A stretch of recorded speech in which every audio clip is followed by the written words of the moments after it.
Welcome to K-Catalog.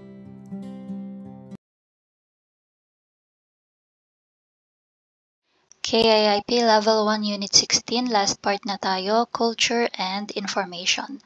Title ng article natin is Hangulge Byongwon, Korea's Hospital. So basahin ko muna yung buong article natin. 한국의 병원은 세 가지 종류가 있습니다. 의원과 보건소는 1차 병원입니다. 병원과 종합병원은 2차 병원입니다. 상급 종합병원은 3차 병원입니다. 먼저 1차, 2차 병원에 갑니다. 의사에게 진료를 받습니다. 진료가 더 필요할 경우 진료 의뢰서를 받고 3차 병원에 갑니다. So, ano yung sabi dyan? First sentence, 한국의 병원은 세 가지 종류가 있습니다. Korea's hospital has 3 kinds. Okay, so may tatlong klase daw ng hospital ang Korea. A1과 보건소는 1차 병원입니다. So, unahin natin si 1차 병원. Pag sinabi mong 1차 병원, it means primary hospital. Okay, so primary hospital. Yusin ko lang. Yan, primary hospital. And then, ano yung meron sa primary hospital? A1. Pag sinabi mong A1, ito yung ating mga clinic. Okay, small clinic or yung usually owned by general practitioner. So, halimbawa, sa lugar nyo, di ba, minsan may isang doktor tayo na pinupuntahan para doon tayo nagpapa-check up. So, yun, yung clinic niya. So, A1. And then, meron ding Bugonso. So, Bugonso, it means public health center. Okay, so if wala tayong makita or hindi available ang clinic na lapit sa lugar natin, so next na punta natin is yung public health center. Yan, so kung hindi available to, dito tayo kay health center. So again, ano siya? Primary hospital. So siya yung, kumbaga, unang pupuntahan mo. Okay, so yung usual na pag nakaramdam ka ng hindi maganda, instead of going to big hospitals agad-agad, dun ka muna sa malapit. Yan. So next, 병원과 종합병원은 2차 병원입니다. So 2차 병원. Pag 2차, syempre secondary na siya. Kanina 1차 primary, yung 2차 secondary. Okay? So anong kinaibahan niyan? Sabi dito, 병원 as is hospital. Tapos 종합병원. So pag sinabi mong 종합, ibig sabihin kasi is parang combined siya. Okay? So, ibig sabihin, sa isang ospital, may iba't ibang klaseng field na nag-specialize sa iba't ibang klase ng sakit. So, for example, sa isang building, meron tayong mga, di ba, minsan sa isang lugar may isang, sabi natin, isang building lang siya, tapos, ano siya, hanggang 6th floor. Yan. So, parang per floor, pwedeng iba-iba yung specialty niya, no? So, pwedeng sa 2nd floor, cardiology, tapos sa 3rd floor, dermatology. Ayan. So, kumbaga halo-halo. May iba't ibang klaseng ino-offer na care. So, secondary siya. Hindi naman agad ito yung pupuntahan mo kapag may something kang naramdaman na hindi ka pa sure, 'di ba, kung ano. So, primary muna and then secondary, 2차 병원. And then 상급 종합병원. So, pag sinabi mong 3차 병원, ito na yung tertiary. Okay? So, tertiary hospital. So, ano daw siya? 상급 종합병원. So, again, 종합, same siya nung secondary na may iba't ibang field, no? May sila, specialize in different fields. Tapos, bukod doon, kumbaga, pag sinabi mong tertiary, parang yung mga gamit nila dito na tools and equipment is state of the art, kumbaga, pang na talaga, no, pang malakasan. Yan. So, dito sa tertiary hospital, usually tinitreat yung mga halimbawa, yung cancer management, ayan, o kaya kailangan ng transplant or major surgeries. So, pag ganyan, kailangan talaga yung mga gamit mo dyan, best yung mai-offer, 'di ba? So, yun yung tertiary. So, sabi, 먼저 1차, 2차 병원에 갑니다. So, usually daw, yung 먼저 dyan, first. Pero parang gusto niya rin sabihin, usually, sa primary or secondary hospital muna ang punta kapag nagkasakit. Okay? tapos, 의사에게 치료를 받습니다. And then, nagpapa-check up ka or nagpapa-diagnose ka sa isang doktor. 치료가 더 필요할 경우, so in case daw na kailangan mo pa ng mas malalim na pagsusuri, yan, kailangan halimbawa yung sa dugo mo, hindi mo alam kung bakit ka nahihilo, ganyan. So, punta ka muna sa clinic o kaya public health center. Tapos nung chinek ka doon, sabi, ay kayo, high blood kayo mama. So, kailangan siguro mas maganda, ipagpa-blood chem kayo. So, pag ganyan, wala naman silang enough, pag wala silang enough facility or equipment para doon, i-refer ka sa secondary hospital. Okay, so doon ka magpapa-blood chem. Tapos pag halimbawa in case na may natagpuan pa na kakaiba sa result mo, then sabi niya kung kailangan pa ng mas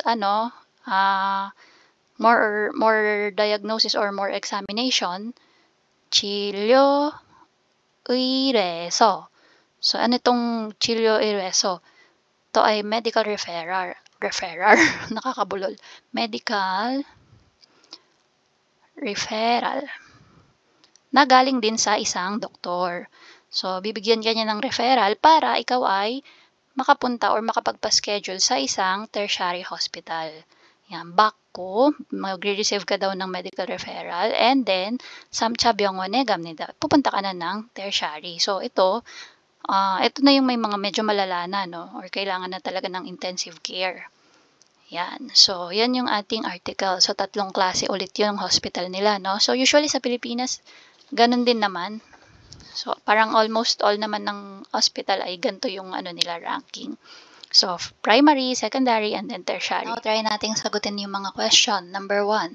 병원의 종류에는 무엇이 있어요? So, ano daw yung mga klase ng hospital? So, para maging madali yung sagot natin dyan, pwede nating isagot is 1차, 2차, 3차, 병원, 3가지 종류가 있어요. Yan. So, pwedeng ito kung gusto lang natin na simpleng sagot yung hindi natin i-specify. So, 1차, 2차, 3차 병원. 병원 3가지 종류가 있어요.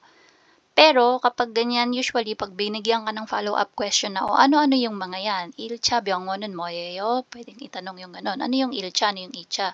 So, if that's the case, ang pwede nating isagot is medyo detailed na siya, mahaba siya, no? So, just in case lang. Hindi ko na siya isusulat per word.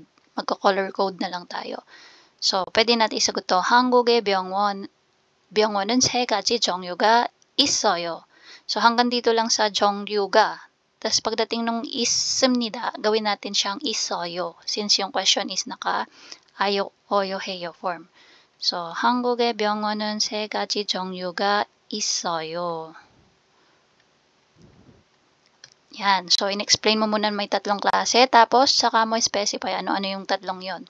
So, para dumali yung buhay, so, color code lang ulit, no? So, hindi ko na siya isusulat. Sundan nyo na lang. So, A1과 보건소는 1차 병원. Yan. Tapos, hanggang 병원 lang. So, again, A1과 보건소는 1차 병원. Tapos, comma. Next. 병원과 종합병원은 2차 병원. Again, hanggang 병원 lang ulit. So, 병원과 종합병원, 2차 병원. Tapos, comma ulit. And then, 상급 종합병원은 4차 병원. So, 상급 종합병원은 3차 병원. Yan. Tapos, 병원, dadagdagan mo lang ng dun sa after ng byungwon. byungwon ni 있어요. Yan. So, ganyan. Again, no, kung gusto mo na simpleng sagot, you can answer as simple as this. 1차, 2차, 3차 병원 3가지 종류가 있어요.